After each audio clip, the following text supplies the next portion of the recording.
किसानी करते हैं अली मोहम्मद भट्ट, इसके बाद गुलाम हसन तेगी।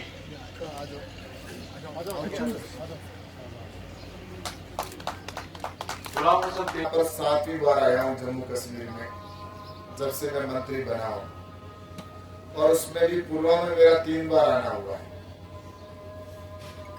और यहाँ आने के बाद निश्चित रूप से मुझे इस बात का सुकून है कि यहाँ के किसान आज आगे बढ़ रहे हैं और किसान तरक्की कर रहा है।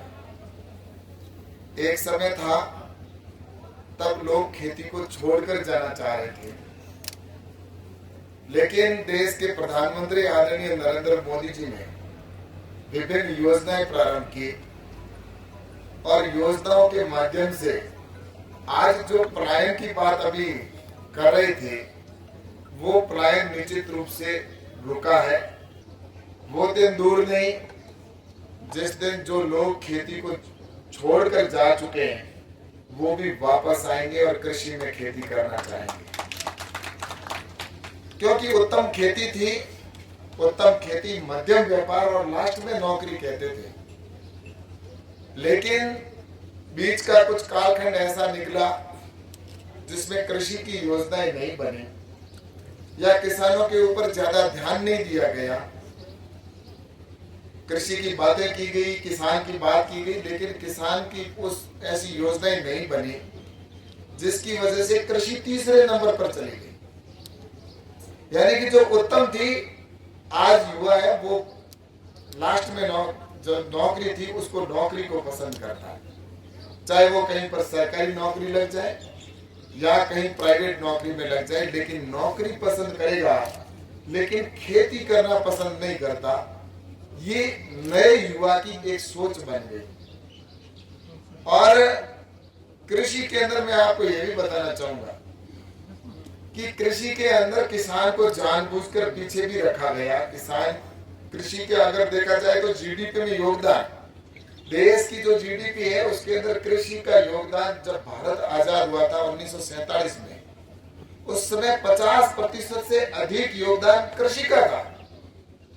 लेकिन आज धीरे धीरे घटते कृषि का जो देश की जीडीपी में योगदान है वो 15 से 20% के बीच में रह गया, जिसकी वजह से वाटर लेवल बहुत कम होगी। जहाँ पे इस महीने लोग वहाँ पे पेड़ी अब उन्होंने 10 किलोमीटर दूर पर फसल लगाई। आज जम्मू कश्मीर के किसानों को निश्चित रूप से आगे बढ़ने के लिए प्रधानमंत्री की जो स्कीमें हैं उसके माध्यम से किसान आगे बढ़ रहे हैं। आज यहाँ पर सैफरॉन पार्क स्थापित हुआ है जिससे किसानों को अच्छी रेट मिल रही है, और अन्य जो फसलें हैं उसके अंदर भी किसान को हम जैसा कि 10,000 FPO बना रहे हैं, उसमें जम्मू कश्मीर के अंदर भी FPO बनने जा रहे हैं। किसान संगठित होगा और खुद की प्रोसेसिंग यूनिट और शॉर्टिंग ग्रेडिंग की यूनिट लगाकर बेचेगा तो जम्मू कश्मीर के किसानों को उसकी कुछ अधिक रेट मिलेगी। तो इस दिशा के अंदर लगातार प्रयास किए जा रहे हैं और कृषि का बजट भी बढ़ाया। जहाँ 2013 के अंदर कृषि का बजट था वो सिर्फ 23,000 करोड़ रुपए हुआ करता था, लेकिन आज 1,32,000 करोड़ रुपए कृषि का बजट किया है। इससे स्पष्ट हो जाता है कि प्रधानमंत्री आदरणीय नरेंद्र मोदी जी की सोच है कि किसान को आत्मनिर्भर बनाना, और किसान आत्मनिर्भर बनेगा तभी हमारा देश आत्मनिर्भर बनेगा। इस दिशा के अंदर काम किए जा रहे हैं। सर आज का जो प्रोग्राम है उसमें ऐसे उत्कृष्ट किसान हैं जिनको यहाँ पर कुछ किसानों को चेक भी प्रदान किए गए और कुछ किसानों को सब्सिडी भी प्रदान की गई, और उन किसानों के साथ में बातचीत की गई कि भाई किसान को हम किस तरह से इस क्षेत्र के अंदर जम्मू कश्मीर के अंदर हम किसानों को और अधिक सुविधा दे सकें जिससे कि किसान को आत्मनिर्भर बन सके। तो इस दिशा के अंदर निश्चित रूप से आज की बैठक बहुत ही महत्वपूर्ण बैठक रही है। सर पुलवामा का किसान काफी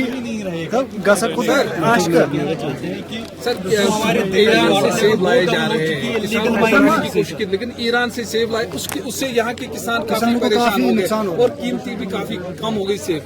मेरा आपसे ये कहना है कि हिंदुस्तान का जो किसान है उसका आने वाला कल किसानों का है। और किसान के लिए चाहे सेब के किसान हो, चाहे सैफरॉन के किसान हो, चाहे वो बादाम के किसान हो, निश्चित रूप से सरकार स्कीम से वो किसानों तक पहुंचाई जा रही है। और ये जो एफपीओ बनने जा रहे हैं, ये जो प्रत्येक ब्लॉक के अंदर एक एफपीओ बन जाएगा तो किसान संगठित हो जाएगा। और संगठित होने के बाद में जो रेट है और वो ब्रांडिंग खुद की होगी और खुद रेट से करेगा, तो मैं सोचता हूँ कि निश्चित रूप से किसानों को इससे आने वाले समय के अंदर वो किसानों का एक बहुत अच्छा काम होगा। ओके।